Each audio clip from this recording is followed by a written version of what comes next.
Boa noite, graça, paz do Senhor Jesus Cristo, nosso Deus bendito, autor e consumador da nossa fé. Bem-vindos para este nosso novo encontro nesta quarta-feira. E estamos agora mais uma vez diante de nosso Minuta da Fé e diante de Efésios, ainda capítulo 2, hoje no versículo 10. Então eu convido você a abrir sua Bíblia em Efésios 2, versículo 10. Vamos ler. Faço questão de orar hoje em cima deste texto, por causa da grandeza da sua aplicação, e logo depois estaremos então discutindo nosso minuta em cima desta leitura devocional de Efésios capítulo 2, versículo 10. Na minha versão, a sua versão diz assim: porque somos feitura sua, criados em Cristo Jesus para as boas obras que Deus de antemão preparou para que andássemos nelas. A minha versão diz: porque somos criação de Deus, realizada em Cristo Jesus para fazermos boas obras, as quais Deus preparou antes para nós as praticarmos. A nova versão internacional, dá muito mais objetividade à abordagem do texto. Mas nós vamos orar e considerar, dentro de toda a ampliação do seu significado, porque não importa por qual versão que a gente caminha, o significado tem de ser o mesmo, é a palavra de Deus. E eu quero convidar você a ter uma palavra de oração neste momento. Bendito Pai, por meio de teu santo Filho Jesus, tudo quanto temos a te pedir esta noite diante desta palavra, que a semelhança da oração que teu servo Paulo fez há 2000 anos pelos crentes de todas as épocas, em especial os de Éfeso, o Senhor ilumine os olhos do nosso entendimento. O Senhor ilumine os olhos do nosso coração, para nos apercebermos de tudo aquilo que de tua parte nos é dado saber. Eu quero, com sinceridade e sensibilidade do meu coração, render a ti gratidão por teus filhos e filhas que têm perseverado com fome, com sede, com sincero interesse, com desejo de crescer na graça e conhecimento de Cristo Jesus, o Senhor, e têm se debruçado sobre esta palavra semana após semana. Eu te agradeço, meu Deus, pela companhia destes teus filhos e filhas, e rogo que o Senhor permita que este tempo que gastaremos debruçados sobre a tua palavra agora, produza frutos que glorifiquem teu santo nome no coração de cada um, de cada uma, e volte para ti levando os frutos que glorifiquem o teu nome, conforme o que temos aprendido ter sido o propósito do teu plano para as nossas vidas em Cristo Jesus o Senhor.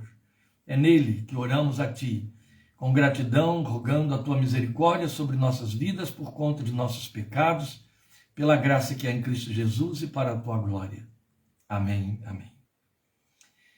Meus irmãos, eu estou dando um título a esta nossa abordagem do versículo 10 de Efésios 2. Eu estou chamando de A Graça que Realiza. Bem, primeiro eu quero explicar por que razão nós estamos parando no versículo 10. Nós viemos considerando todo o capítulo 2 até o versículo 9, em 3 partes.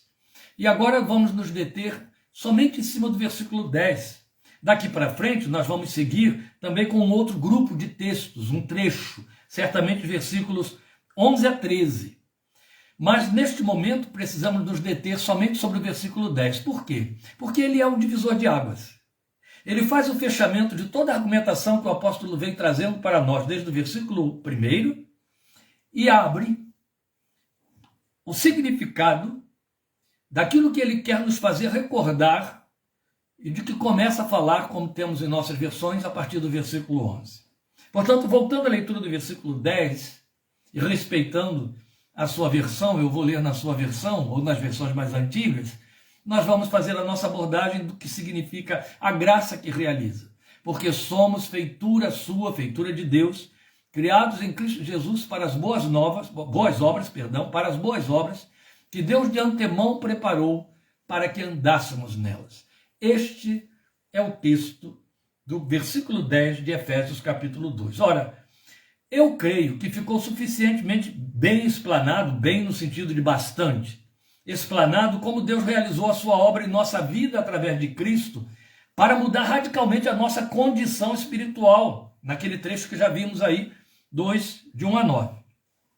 A última palavra ali enunciada pelo apóstolo proclamou que tudo proveio da graça de Deus e não de obras que nós pudéssemos realizar, porque mortos esse era o estado em que estávamos, não realizam, muito menos boas obras. Outro tanto, ele deixou muito claro que toda obra coube a Deus. No seu propósito, ele tinha o propósito de nos vivificar, porque nos sabia mortos em nossas ofensas e pecados. E então tomou a iniciativa de nos vivificar, nos deu a palavra de vida, nos vivificou, abriu o seu coração por esse fenômeno extraordinário espiritual chamado graça, e nessa graça nos alcançou, derramando sobre os nossos corações sua misericórdia, a sua bondade para conosco em Cristo Jesus. Operou tudo. E Paulo então é enfático no versículo 9, quando ele diz, e isto, a graça e esta fé, a graça que nos salva mediante a fé, isto tudo vem de Deus e não de nós. Não vem de nós para que ninguém se glorie, não vem das obras para que ninguém se glorie. Então ele fecha ali todo qualquer argumento, e este é o ponto fundamental, é o ponto dignificante, não é? Da revelação de que tomou posse a confissão protestante, a confissão da reforma protestante do século XVI, especialmente porque, além de anunciar a graça, o apóstolo falou de maneira muito clara que não vem de obras. As obras foram realizadas por Deus. Ora, mas agora, no versículo 10, nós temos uma nova e surpreendente declaração dele neste versículo. Ele diz, criados em Cristo Jesus para fazermos boas obras. O verbo é enfático. Criados em Cristo Jesus para fazermos boas obras. Isso é novo. E por criados em Cristo Jesus, o apóstolo se refere à obra da graça em nós. Realização de Deus. Guarde isto, porque este é o ponto em torno do qual nossa argumentação desta noite vai trabalhar. Por criados em Cristo Jesus, ele está falando da realização de Deus, obra de Deus. E o para fazermos boas obras refere-se à ação nossa, ou seja, da graça em nós. Mas não se trata de nossa resposta. Embora muitos trabalhem com este argumento, chamando a atenção para o fato de que existem as obras que Deus espera que realizemos como consequência do que a graça fez em nós, mas isso fica parecendo uma devolutiva, uma resposta que damos, e isso é perigoso, mesmo porque não é o que o apóstolo está dizendo aqui. Por aí você já percebe quanto que a gente precisa se deter em cima desse versículo 10, para que ele possa ser compreendido como foi revelado. Porque se trata de uma reação, meus queridos. Entende? Você vai entender isso. Se trata de uma consequência natural do que foi produzido em nós. Então não é uma resposta. Não é algo que eu determine ou que eu imponha sobre mim mesmo, que eu tenho de fazer em atitude de gratidão, ou então para poder manter alguma coisa que Deus fez, ou para que eu possa dar provas de algo. Opa, não é nada disso. O que ele está dizendo é que isso há de ser uma consequência natural do que já foi feito em nós. Uma vez vivificados, nós podemos operar, realizar obras. Então fomos vivificados para isso. E eu estou enfatizando a preposição. Fomos vivificados para que isso aconteça. Fomos vivificados porque este era o propósito de Deus, para que nós realizássemos obras procedentes do nosso estado de graça, na graça, pela graça. Eu espero e creio que você esteja fixando cada uma dessas argumentações que estamos colocando aqui. Mas veja, esta declaração não é simplória, não é assim, a gente não resume isso tudo em meia dúzia de palavras, esvaziando a beleza e a grandeza do sentido desse versículo 10. Não, de jeito nenhum. Antes ela é grande, ela é muito abrangente. Ela é tão abrangente que se impõe sobre nós subdividir o verso 10 para entender essa revelação dessa mensagem no seu todo. E quando eu digo subdividir o verso 10, eu estou falando de 5 partes, 5 etapas, 5 subdivisões. É muita coisa para um único versículo. Então vamos lá. Primeira, em cima das informações que o apóstolo passa para nós aqui, nesse versículo 10. A primeira delas, somos criação de Deus. A segunda, realizada em Cristo Jesus, para fazermos boas obras. Obras que Deus preparou antes, ou de antemão, como você tem nas versões mais antigas. Obras nas quais devemos andar. Percebe? 5 considerações que não parecem ser 5, não parecem ter ênfases individuais, particulares, mas tem. E elas todas estão aí nesse versículo 10. Daí a grandeza da mensagem. Então cada uma destas 5 partes mostra, cada uma delas, quão grande ela é. Então vamos começar pela primeira, porque temos que avançar, não é? A primeira é: somos criação de Deus. Olha, eu vou fazer a exposição do significado do porque somos criação de Deus, que você tem aí na sua versão como somos feitura sua aí é de Deus, certo? Criados em Cristo Jesus. Eu vou fazer a exposição do significado de porque somos criação de Deus, mas eu não posso deixar de chamar a sua atenção para o que acabou de ser dito há alguns minutos atrás. O fato de que criados para fazer boas obras significa que nós vamos reagir, ou tem de ser a reação natural do novo estado espiritual que foi produzido na nossa vida. Então, é isso que você precisa entender, a razão de por que somos criação de Deus. Entende? É claro que o apóstolo coloca, pelo menos na minha versão, exatamente assim. Ele está entrando aqui com uma conjunção explicativa. Porque somos criação de Deus. Nós somos criação de Deus. Então é uma declaração repleta de lirismo, por conta da viabilidade de interpretação literal do vocábulo que temos no grego, que foi traduzido aí na sua versão por feitura, e que a minha coloca como criação. O vocábulo é poiema. Poiema dá no português o famoso poema, de que então se serve todo mundo na leitura de Efésios 2:10 e com propriedade, com acerto, com lirismo. Somos um poema de Deus, somos um poema de Deus.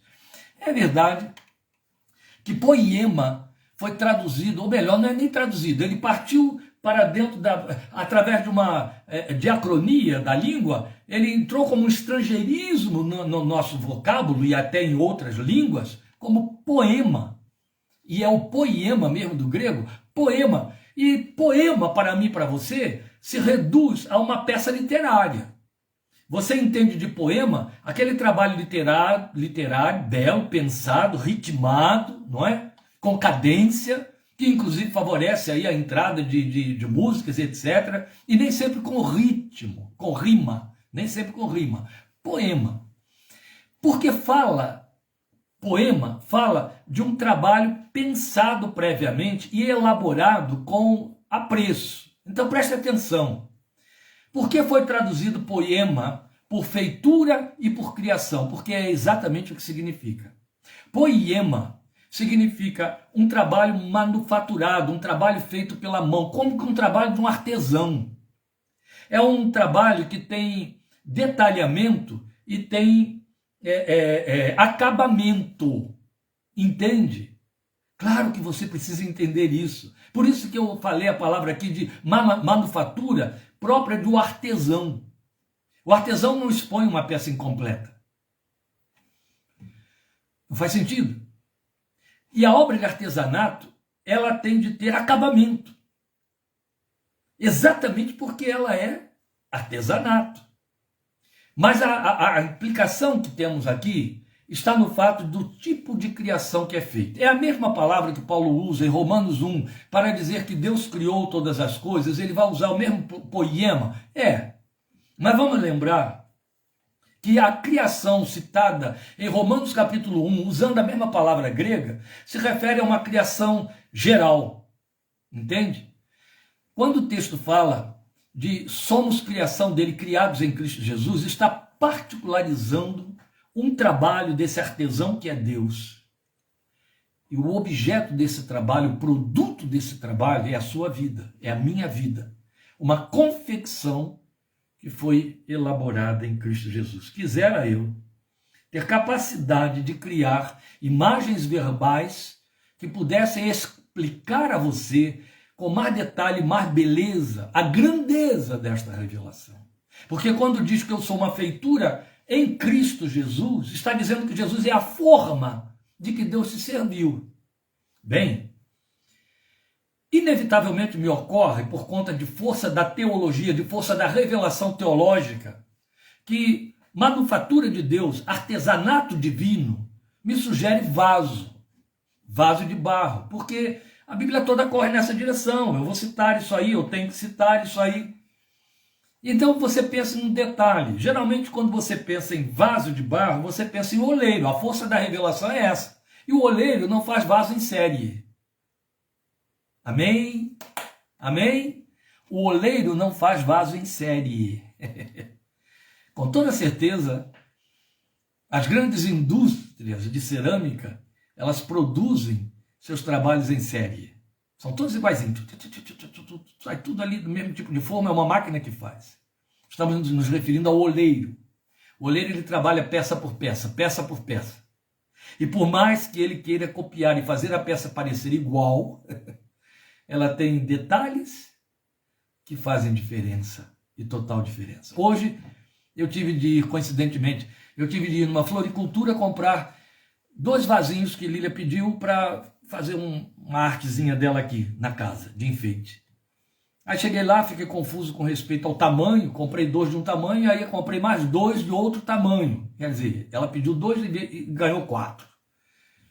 Mas enquanto eu olhava os 2 que eu peguei e pedi para o balconista pegar mais 2 de outro número, um pouquinho maior, foi aí que ele me chamou a atenção para o fato de que aqueles que eu peguei eram vasos de número 1. E que ele ia pegar um pouquinho maior, que era vaso de número 2.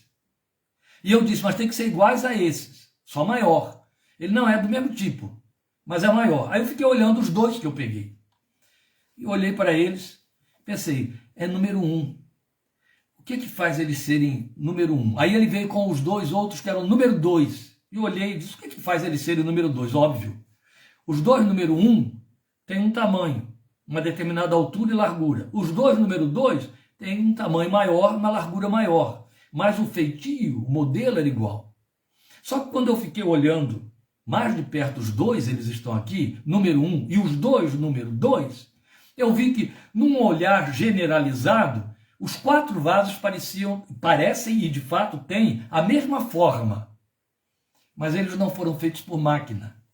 E porque não foram feitos por máquina, a arte do artesão, do oleiro, está no fato de que ele pôde manter o padrão, mas a forma era diferenciada.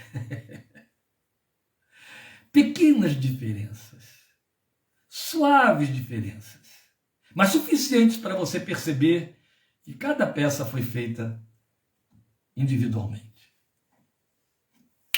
Está percebendo aí? Amém? Amém? Vasos em suas mãos. Aleluia. Criados em Cristo Jesus. Aleluia. Manufatura divina. Glória a Deus.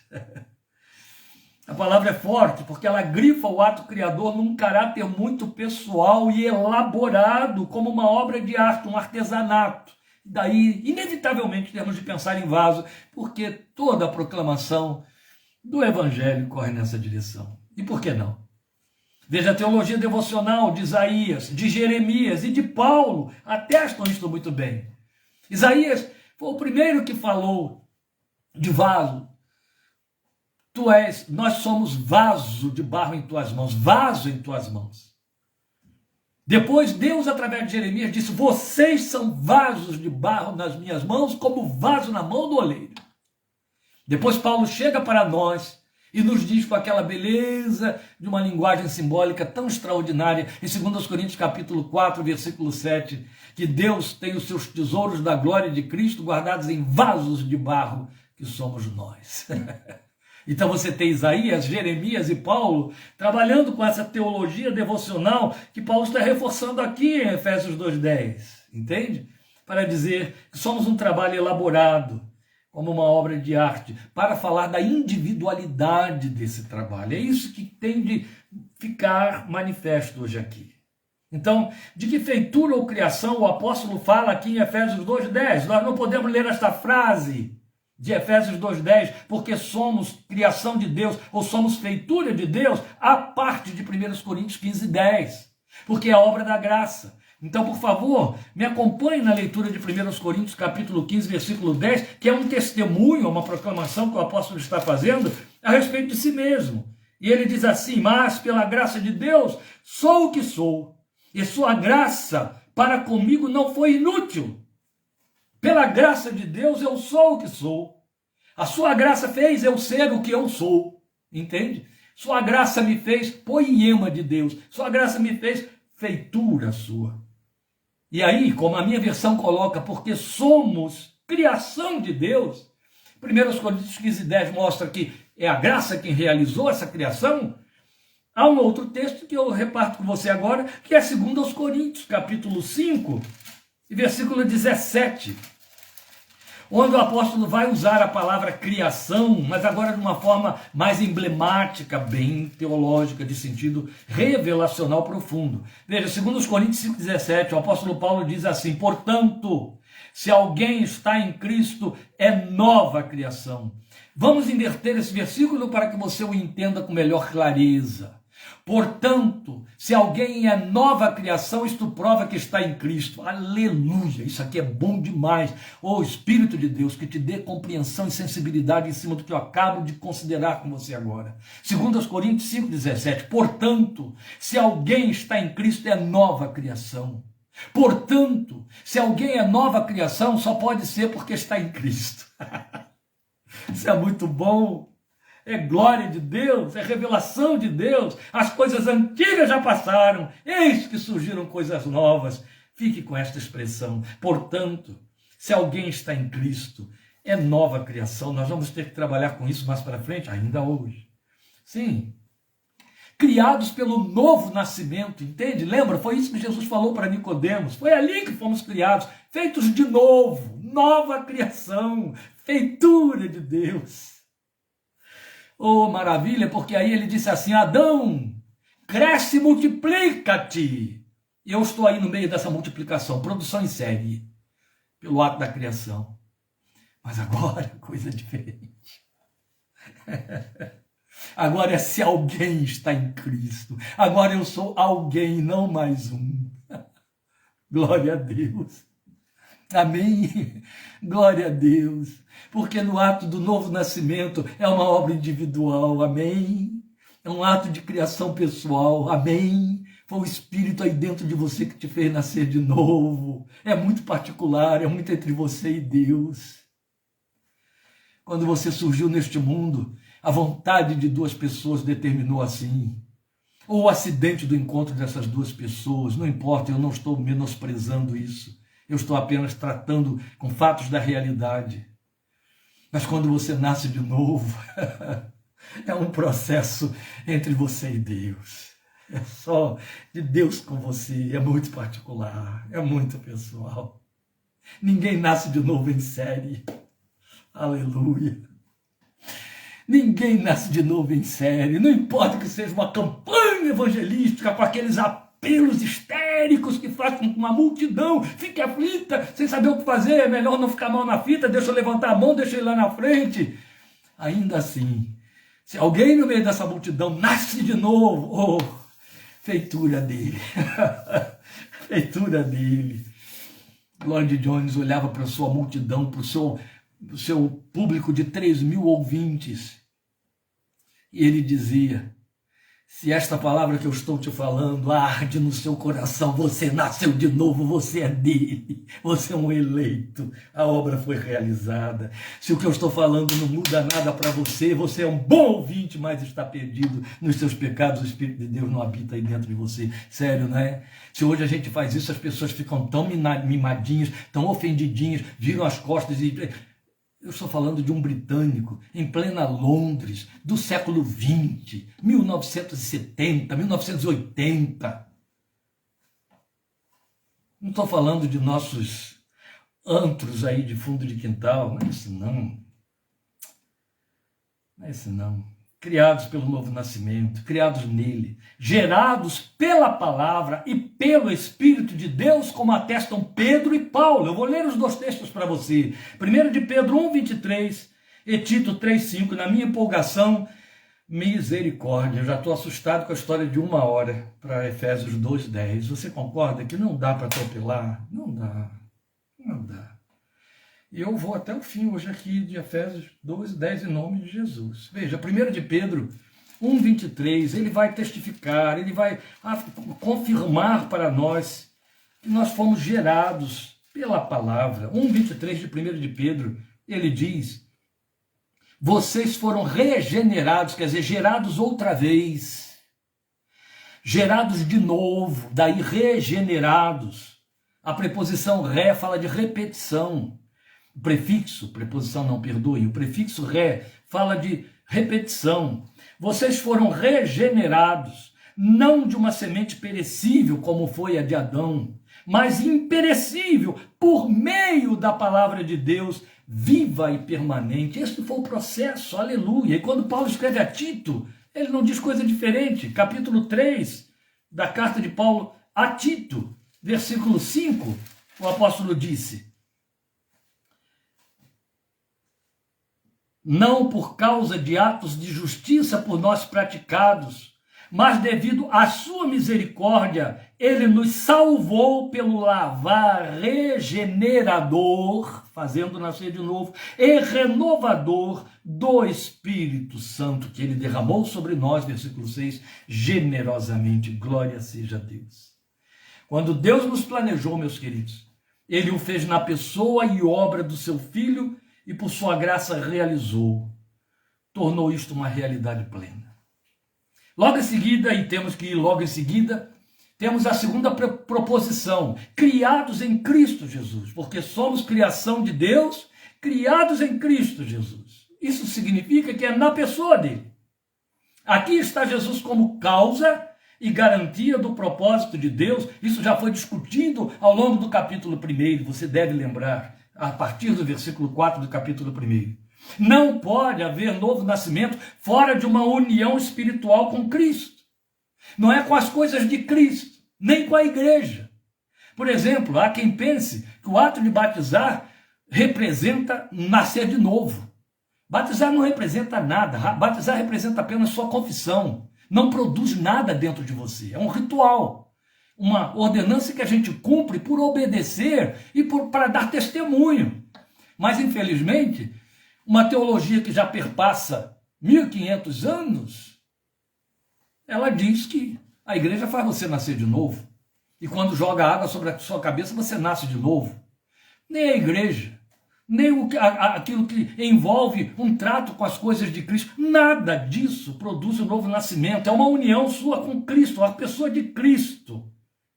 Ele mesmo, a sua obra, a nova raça da qual ele é o cabeça, que estivemos considerando semana passada, o chefe federal, nas palavras de Martin Lloyd Jones. Deus só nos encontra em Cristo. E isso vai ficar ainda melhor definido a partir do versículo 11, quando voltarmos a este texto posteriormente, né? Capítulo 2, 11 em diante, que será Efésios parte 18, a próxima. Jesus é o padrão. É isso que significa criados em Cristo Jesus. Jesus é o padrão, já fiz a menção disso. Jesus é o modelo, Jesus é a forma, o primogênito dentre muitos irmãos. Aí você vai ler Hebreus dizendo que nós somos todos primogênitos arrolados no céu. Não parece uma contradição? Não, só se você não quiser entender. Quando a Bíblia diz que Jesus é o primogênito dentre os muitos irmãos, está dizendo que ele é o primeiro, que ele é o unigênito Filho de Deus. Mas a Bíblia não te diz que para você ser filho de Deus, o Espírito desse Filho de Deus, Jesus, passou a habitar dentro de você, colocado por Deus dentro de você, pois esse Espírito que foi colocado dentro de você tornou você co-herdeiro de Cristo, com Cristo, e não de Cristo, mas com Cristo, herdeiro de Deus e co-herdeiro com Cristo, logo transformou você em primogênito também. É isso que Hebreus está dizendo.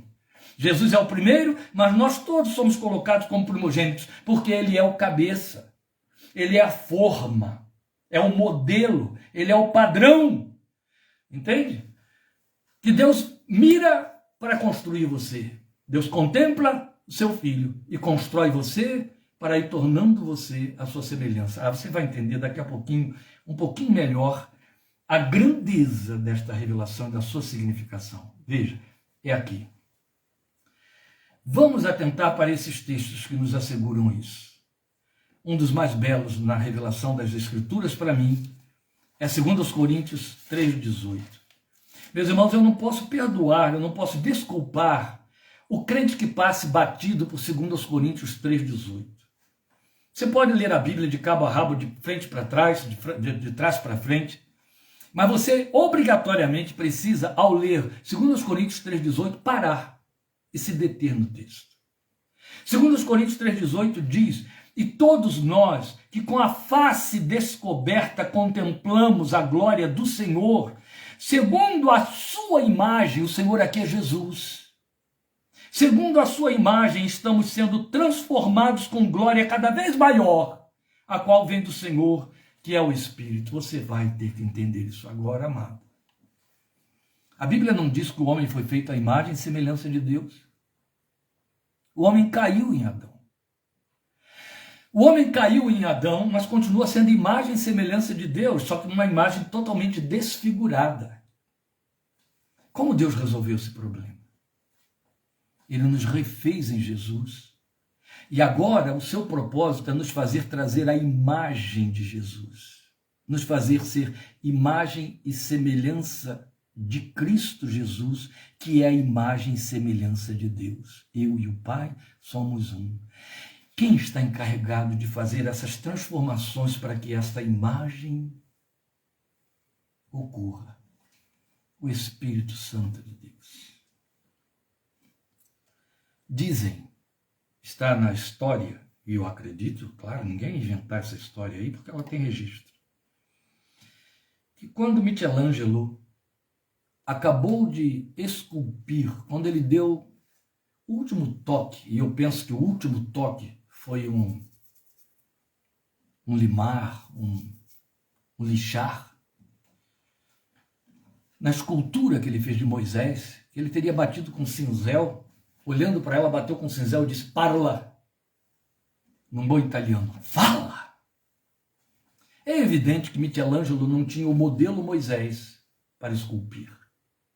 Ele tinha um modelo masculino qualquer, no qual ele fez as cópias e colocou as formas daquilo que ele imaginava que poderia ter sido Moisés, a partir daquele modelo. Ou achou um modelo que entrava ali dentro da imagem mental que ele tinha criado a respeito de Moisés. O fato é que ele foi fazendo a escultura. Foi fazendo, foi trabalhando. E ela acabou, chegou ao fim. Mas para ele ela sugeria ser tão viva e tão real que ele quis que ela falasse. Fala! Só falta isso, fala! Para ele era uma imagem viva daquele modelo que ele estava olhando e copiando ao fazer a escultura. Consegue entender o que eu estou lhe dizendo?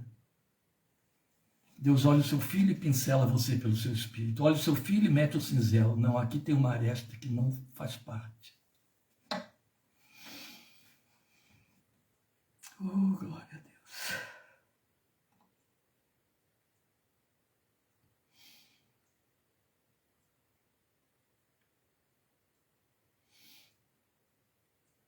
E todos nós, que com o rosto descoberto contemplamos como que por um espelho a face do Senhor, estamos sendo transformados na imagem dele. E quem opera isto é o seu Espírito que em nós habita, e o cinzel de que ele usa é glória. Aleluia. É impossível transmitir isso para vocês sem essa carga de emoção que toma conta aqui.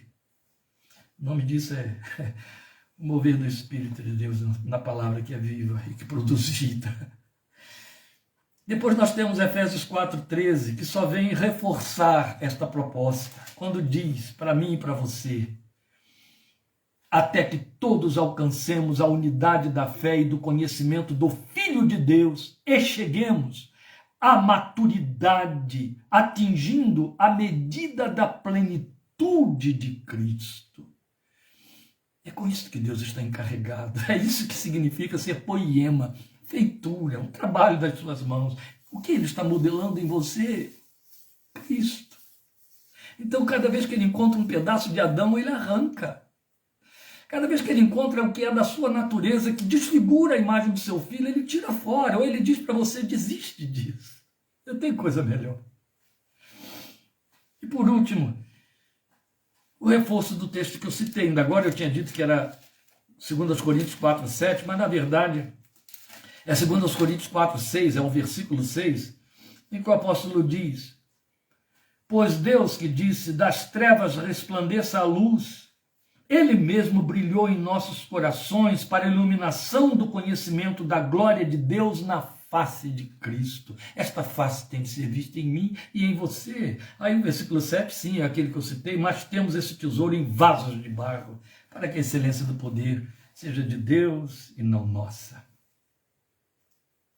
Logo, o apóstolo está apontando exatamente isso. Deus nos recriou em Cristo para nos assemelharmos a Ele. Daí nós ouvimos a sua palavra afirmar, isso está em 1 João 3,2, que tal como Ele é, nós seremos quando formos transformados. Aleluia! E estamos sendo presentemente trabalhados nesta direção, meus queridos. Este é o alvo supremo do Evangelho, porque todos estamos sendo vistos como os primogênitos arrolados no céu. Quando o crente não alcança o entendimento daquilo pelo que ele foi alcançado pelo Evangelho, o fato de que ele foi alcançado pelo Evangelho com este propósito vivo, esse crente tem uma vida de fé precária, confusa, até mesmo infeliz. Ele pensa que foi alcançado pelo Evangelho para que Deus satisfaça as suas necessidades e o supra e atenda seus desejos e as suas orações. O Evangelho é muito mais magnífico e muito mais intenso, e o compromisso é muito incomparavelmente mais moral e glorioso e espiritual do que essas firulas das nossas esquisitices ou esquizofrenices religiosas, meus queridos. O propósito dele é a glória de Deus em nós e a vida que faça com que o mundo esbarre com você e entenda, não, aqui tem trevas porque tem brilho ali. É isso. É isso. O mundo precisa saber como Deus é. E Deus se encarregou de mostrar quem Jesus é. Não é através de figuras que a igreja pinte. É através de vidas como eu e você. Ai, o tempo é um inimigo contra o tempo para a palavra de Deus, mas vamos em frente. Quando eu li a história de Catherine Booth, fundadora do Exército da Salvação em Londres, e aí a Exército da Salvação foi fundada em Londres, mas ela era filha do fundador William Booth, e Catarina foi missionária em Paris, e foi trabalhar naqueles redutos em que viviam as prostitutas de Paris para ganhar aquela gente para Cristo. Ela era uma mulher muito eloquente e bela, e ela tinha uma palavra muito persuasiva e apaixonante, e muita gente aderia, e as notícias se espalhavam para falar do que ela estava fazendo, e isso despertava curiosos. Um dia, uma aristocrata da França ficou curiosa e quis saber quem é essa mulher que está fazendo essa obra social tão extraordinária em Paris. Quer dizer, em outras palavras, eu com todo o dinheiro e opulência que tenho, não faço coisa nenhuma. E essa mulher aí, sem nada, sem eira nem beira, está realizando o que meu dinheiro nunca fez, nunca se prestou a fazer. Estou criando isso aqui. A verdade é que ela ficou curiosa e quis ir lá e foi ao salão de culto da Catarina Booth, do Exército de Salvação, já fundado por ela naquelas zonas de baixo meretrício de Paris.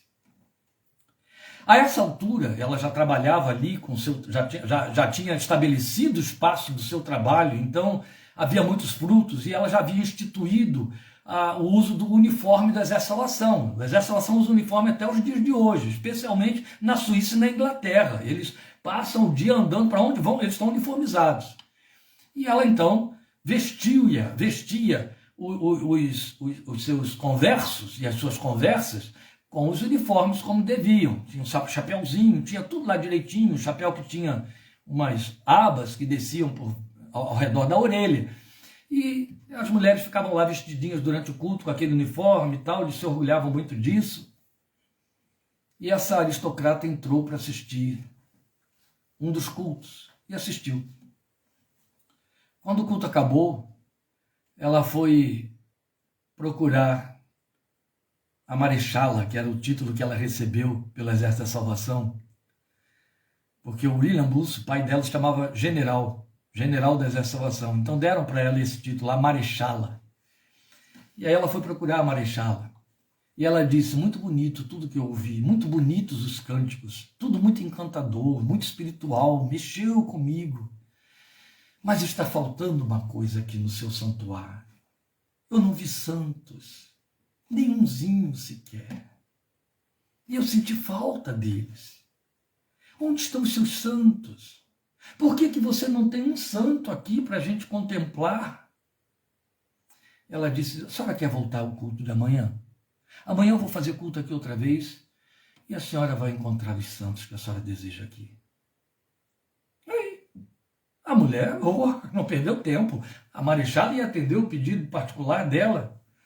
A Marichala reuniu as suas oficiais, esse era o nome que tinha, orou com elas e disse, amanhã eu quero vocês, cada uma posicionada no devido lugar ao longo do tempo da minha pregação, sem sair do lugar.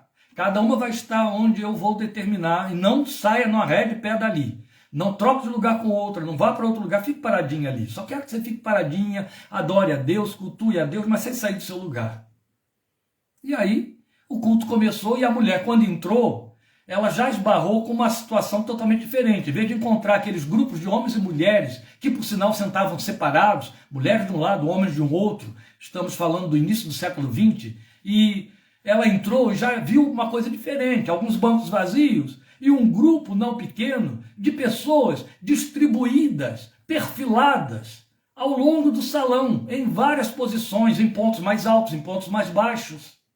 Ela entrou, olhou para aquelas pessoas e participou do culto, ouviu os cânticos, ouviu a pregação. E quando terminou, a Marichala foi procurar por ela. E então, o que a senhora acha? Ela disse, é isso? Nós é que somos os santos? Santos são de carne e osso? É isso que você quer dizer? Ela, sim, esses são os santos em Cristo Jesus. Que enche o nosso salão. O que estamos dizendo, meus queridos, é que Deus pretende que nesta geração, quem quiser saber de Jesus e conhecer Jesus, olhe para você, esbarre com você, vá na sua casa. Dá para suportar isso? Amém, querido? Amém, querida? Dá para suportar isso? Hã? É isso que quer dizer, criados em Cristo Jesus. E logo em seguida, nós temos... E aí, se você não alcança isso, é o que estávamos dizendo, sua vida é pobre. Ela perde sentido. A fé fica precária, ela fica confusa, ela fica infeliz. Como Paulo disse, se esperamos em Cristo somente para quanto às coisas desta vida, somos os mais infelizes de todos os homens, ou os mais miseráveis de todos os homens. Palavra terrível, eu não quero nada com ela, com essa palavra. Glória a Deus, não. E aí o texto chega e diz, continua para dizer, é o terceiro ponto, que fomos criados para fazermos boas obras. Este é o eixo do versículo 10, por onde tudo motivou o nosso começo aqui. Para fazermos boas obras. É assim, pastor, então eu vou fazer boas obras? Só quero te trazer a sua memória no Sermão do Monte, Mateus capítulo 5, versículo 16. Depois de falar de quem somos, como somos, mansos, humildes, misericordiosos, pacificadores, os que choram, os que têm fome e sede de justiça, os pobres de espírito, o Filho de Deus conclui dizendo assim resplandeça a luz de vocês diante dos homens, para que eles vejam as suas boas obras e deem glória ao seu Pai que está nos céus. Mateus 5,16 compromete todo e qualquer crente de qualquer idade, tempo e época, em todos os lugares. Mateus 5,16. O que o Filho de Deus está dizendo é que os homens te observem e observem o que você faz e a forma como você vive, de maneira que ele não tenha outra opção a não ser dizer, isso é coisa de Deus. Ou que coisa é essa aí que não é nossa? Isso não é normal.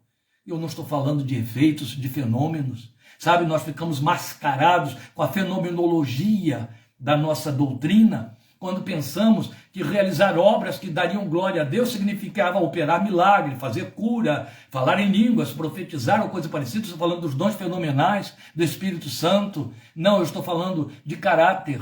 Eu estou falando de caráter, não é de carisma. A palavra de Deus está falando da forma de ser, criados para ser, e esse ser significa fazer boas obras, porque é deixar acontecer, é a forma natural de ser. A Bíblia se serve de dois adjetivos para obras, más e boas, só. Não tem meio boa, meia má. Não, meio má, perdão. Não tem meio má e nem meio boa. É má ou boa. Se não for boa, será má. Se não for má, será boa. As más são chamadas obras da carne. O crente também pode produzir as obras da carne. Estamos nesse litígio. Temos aí dentro uma militância entre duas naturezas. Mas é bastante nós encararmos Gálatas 5, versículos 16 a 21. Eu vou ler para você. Não é um texto muito atraente, mas ele é necessário. Por isso digo, vivam pelo Espírito, de modo nenhum satisfarão os desejos da carne, pois a carne deseja o que é contrário ao Espírito, e o Espírito o que é contrário à carne. Eles estão em conflito um com o outro, de modo que vocês não fazem o que desejam. Mas, se vocês são guiados pelo Espírito, não estão debaixo da lei. Ora, as obras da carne são manifestas: imoralidade sexual, impureza e libertinagem. Você concorda comigo que a primeira ideia que a gente tem é que imoralidade sexual e impureza são sinônimas?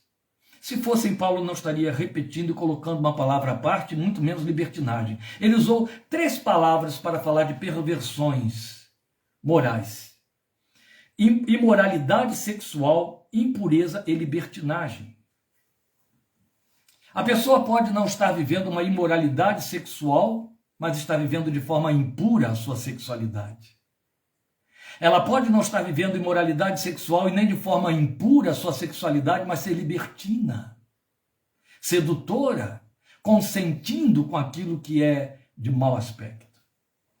Idolatria e feitiçaria, ódio, discórdia, ciúmes, ira, egoísmo, dissensões, facções e inveja, embriaguez, orgias, uma outra palavra, aqui no caso seria uma quarta palavra, e não é sinônimo de imoralidade sexual, de impureza, de libertinagem, é orgia.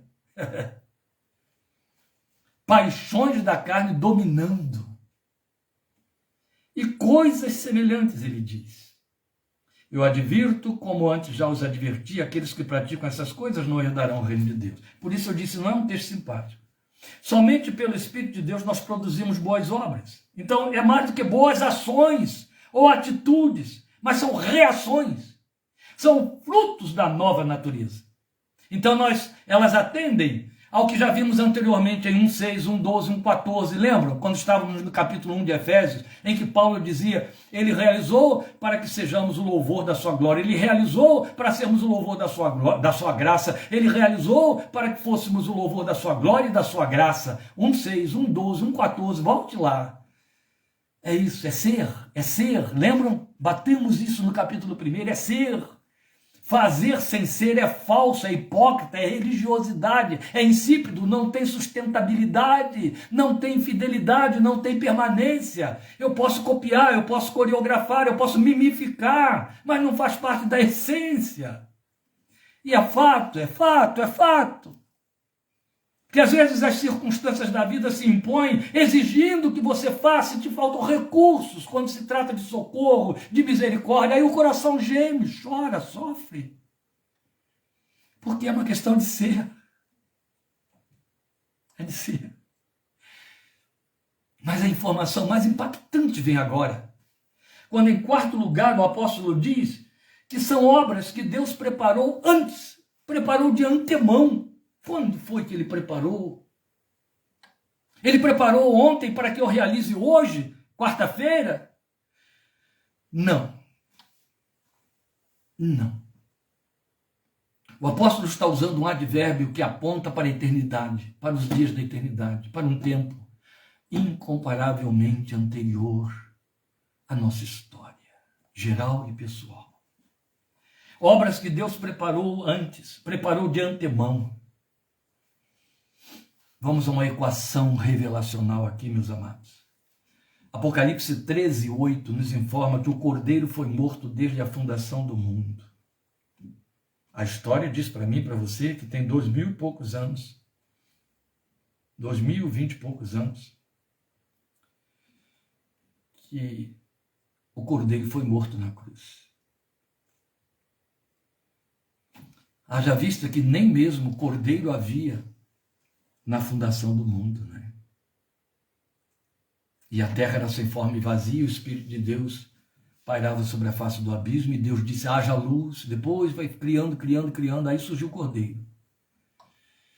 O texto não está dizendo que o Cordeiro, que foi morto antes da fundação do mundo, era o animalzinho, filho da ovelha.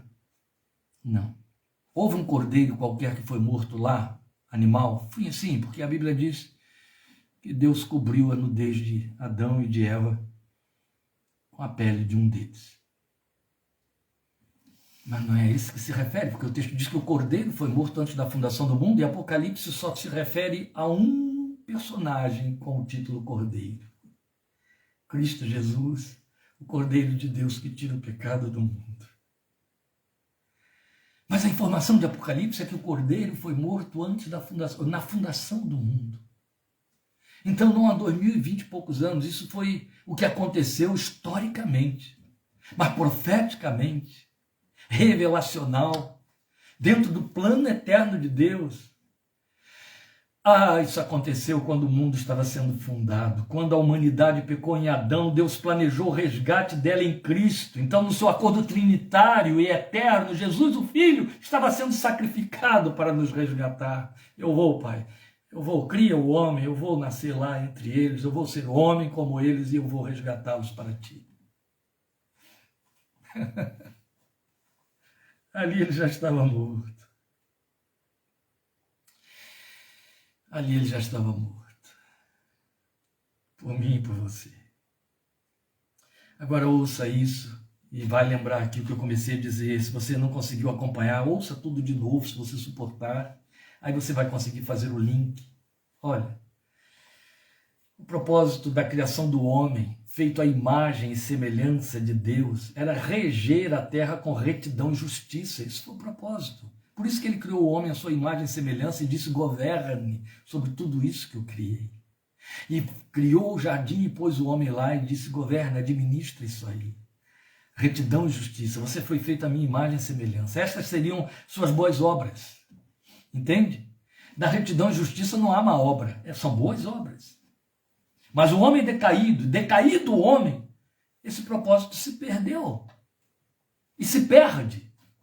Ao nos resgatar em Jesus, Deus resgata o seu propósito de chamar para si um povo zeloso de boas obras, cujos frutos teriam a sua natureza, a sua assinatura, o seu caráter, por serem chamados de filhos de Deus inculpáveis, que brilham como estrelas em meio nas trevas de uma geração corrompida e pervertida, depravada, e resplandecem como luzeiros no mundo, é Filipenses 2,15, entende? Então isso é muito mais do que realizar cultos e cerimônias, rituais e louvores, é vida de testemunho de novo nascimento, de nova natureza, que por seus atos, e aí são as obras da graça, mostra ao mundo como Deus faz e quer que seja feito.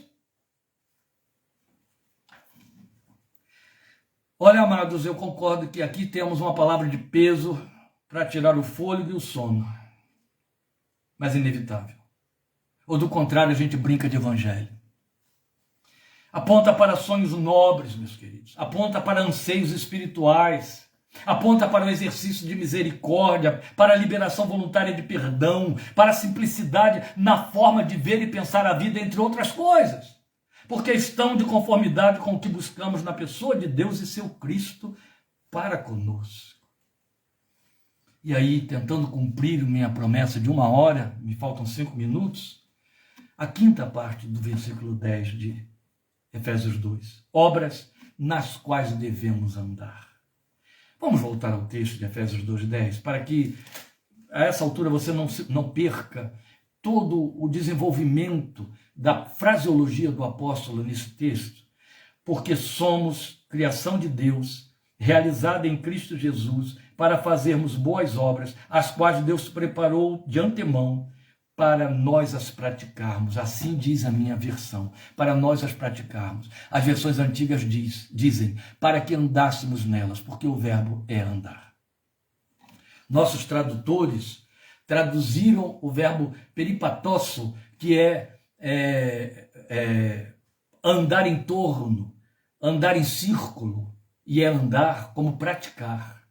E eles foram sábios quando eles trocaram o verbo andar por praticar, para mostrar que se trata de algo que tem tal afinação. E nós teríamos que ter tal afinidade com esse propósito, que seria inevitável o andar significar praticar, mesmo porque andar, na linguagem de Paulo em especial, aqui em Efésios, significa viver. Então são duas máximas que se projetam aqui nesta última linha do versículo 10. Devemos, é o verbo que ele usa, para falar de um imperativo. Devemos andar nessas obras que Deus preparou para que andemos nelas. Devemos. É muito mais do que um compromisso que pode ser atendido ou não.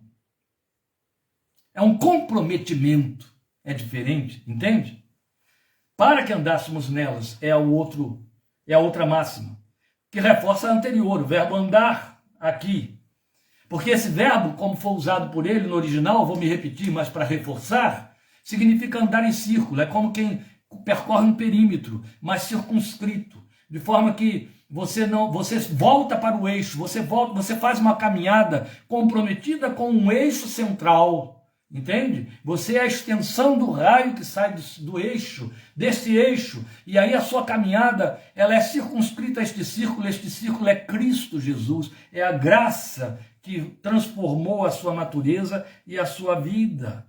Então ele alude a uma caminhada existencial, circunscrita a essa esfera de ação, como a dizer que é um propósito, de um espaço único de caminhada. Então não há outra via, não há outra estrada, não há outra carreira.